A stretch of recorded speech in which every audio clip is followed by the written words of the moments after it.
Assalamualaikum warahmatullahi wabarakatuh everyone. I'm so happy that today we are celebrating Eid ul Fitr and तहे दिल से सभी को ईद बहुत बहुत बहुत बहुत मुबारक हो. And today we will see some highlights of Eid ul Fitr. We will try to resolve the doubts we have regarding Eid ul Fitr. So let's go. हम ईद क्यों मनाते हैं? First question. अरे भाई, जब रमज़ान में शैतान कैद था, लेकिन अब तो रमज़ान हट गया, रमज़ान चले गया है, तो जो शैतान है अब तो कैद नहीं रहेगा और अब वो दोज़ख के जब गेट्स खुल जाएंगे तो शैतान वापस से मतलब अनचेंड हो जाएगा. तो जब शैतान बाहर आ रहा है तो हम क्यों खुश हो के क्यों ईद मना रहे हैं? सेकंड क्वेश्चन ये रहेगा. फिर थर्ड क्वेश्चन ये रहेगा कि जो हम रोज़े छोड़ दिए, मिस कर दिए हैं किसी वजह से, मजबूरी में, तो हमें वो कैसे पूरे करें? लाइक अब तो रमज़ान कंप्लीट हो गया, तो अभी हम उसे कॉम्पनसेट कैसे करें? तो ये 3 क्वेश्चन होंगे कि ईद क्यों मना रहे हैं और शैतान तो अब छूट रहा है लेकिन स्टिल हम क्यों हैप्पी हो रहे हैं. दैन थर्ड कि रमज़ान के जो रोज़े मिस हो गए हैं उसे हम कैसे कॉम्पनसेट करें. सो द फर्स्ट क्वेश्चन का आंसर है कि we do celebrate Eid so that to become happy because we are praying to Allah subhanahu wa ta'ala and we are asking Allah to accept our deeds, our good deeds accepted, our past sins are forgiven. पहली बात तो ये कि हम ईद इसलिए celebrate कर रहे हैं बिकॉज़ हम खुश हो रहे हैं कि हम अल्लाह सुब्हानहू व तआला से बहुत सारी दुआएं मांगे.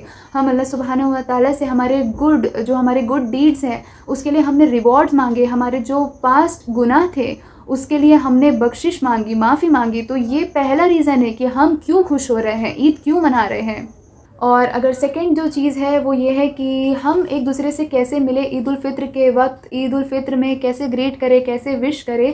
सो पहली बात ये आती है कि हाँ, हम एक दूसरे की सलामती करते हुए ग्रीट करें, अस्सलामु अलैकुम कहे या फिर अस्सलामु अलैकुम व रहमतुल्लाहि कहे या फिर अस्सलामु अलैकुम व रहमतुल्लाहि व बरकातहू कहे. और हम ईद मुबारक भी कह के ग्रीट कर सकते हैं या विश कर सकते हैं, या फिर हम उसके बाद हम दुआ भी कर सकते हैं कि तक़ब्बुल अल्लाहु मिन्ना व मिनकुम, जिसके मायने होते हैं कि may Allah accept good deeds from you and us, कि मैं दुआ करता हूँ कि अल्लाह सुब्हानहू व तआला तुमसे और मुझसे अच्छे और नेक अमाल, नेक काम एक्सेप्ट कर ले. इससे बेहतर और क्या होगा एक दूसरे को ग्रीट करने के लिए. फिर उसके बाद बात आती है कि but devil goes unchained why are we happy. मतलब जो हमारा सेकंड क्वेश्चन था कि भाई जब शैतान कैद से हट जाएगा, अनचेंड हो जाएगा, फिर भी इतनी खुशी क्यों मना रहे हैं हम लोग. So guys we have a reason कि we are happy because no matter Ramadan is leaving but Ramadan made us more trained, more better equipped and refreshed with highest ईमान to fight with devil. So it is mixed feeling, happy और sad.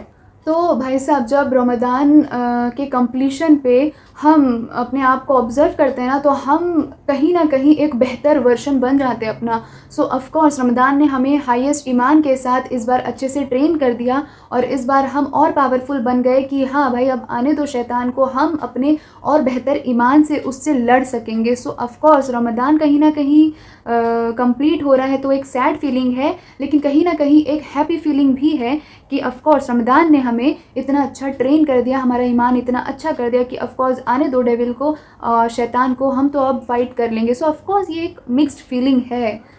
तो बात अगर आती है कि compensate कैसे करें हम हमारे मिस हुए वाले रोज़े, तो उसके लिए हम अगर रमज़ान के बहुत सारे अगर रोज़े छूट गए हैं तो भले ही उसे हम बाद में कर ले, शव्वाल के 6 रोज़े रखने के बाद, जो कि सुन्नत कहलाते हैं ना.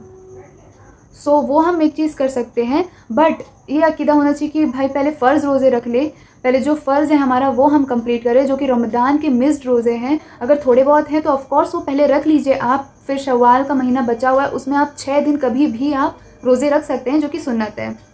लेकिन अगर बहुत सारा रोज़ा छूट गया है तो आप पहले शव्वाल के रोज़े कंप्लीट कर लीजिए, सुन्नत कंप्लीट कर लीजिए, 6 रोज़े जो हैं, और उसके बाद पूरे साल में मतलब अगले रमज़ान के आने के पहले कभी भी आप अपने मिस्ड रमज़ान के रोज़े रख लीजिए.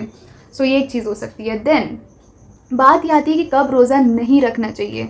जो कंपेंसेट करने वाले रोज़े, जो मिस्ड रोज़े हैं, जो हमने छोड़ दिया, छूट गए गलती से, मजबूरी से.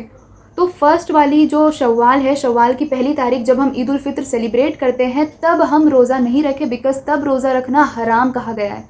और सेकंड और थर्ड ऑफ शव्वाल को मकरूह बोल सकते हैं हम, बिकॉज़ उस टाइम पे लोग आते हैं, मिलते हैं, करते हैं, रिलेटिव्स है, फैमिली मेम्बर्स है, तो हम एक साइड पर नहीं बैठ सकते कि okay I am keeping my fast. No, हम उस समय गेट टुगेदर पे इन्वॉल्व हो और बैठे सबके साथ इंजॉय करें after that 4th of Shawwal से लेके 30 और 29th ऑफ शवाल तक हम बैठकर रोज़ा रख लें। सो या ये हमारा प्रोसीजर होना चाहिए और यह अकीदा होना चाहिए। And once again Eid Mubarak my dear family and friends. So yeah this is all about Ramadan fact and Eid ul Fitr. So yeah अस्सलाम वालेकुम, thank you for listening me.